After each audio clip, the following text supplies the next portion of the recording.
dali. Pero init kayo ang panahon. Si Ma'am Ruby. Gipicturan ko, klaro. Ayan. So, na ako dari kapahuway sa kadali.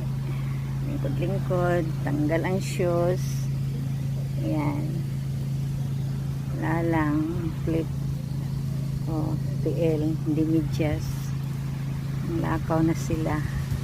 Muna sila pabugnaw ang baby. Ayan. Ako dari sa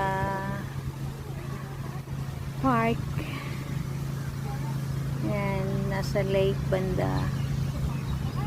Ganun lang ang life. Ayan ang bird lumipad. Andun sa taas. Ano ang trabaho? Nako, pagwalay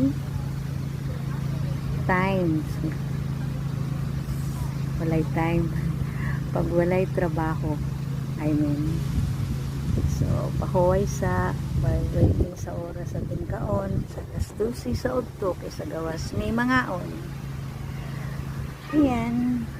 Ito ang life. Life abroad.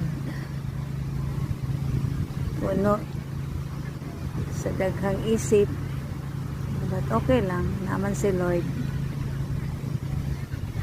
Laging gumagabay kung anong iniisip natin. Basta naayon sa ano niya.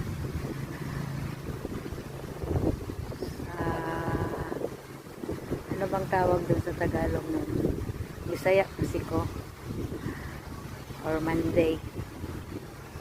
Sa kabubot ko niya, I mean, yun. O sa iyahang ewan. Kaya na lang mag-comment sa anong Tagalog nun. Naayon sa will niya. Ayan na naman ang LRT. Ayan. Papasok na siya. So, ayan. Mga kasama ko dito ay huni ng mga ibon. May ibon doon, banda. Ayun. Ito ang sanctuary nila.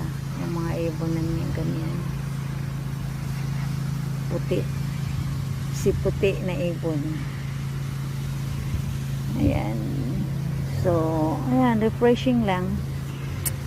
So, this is the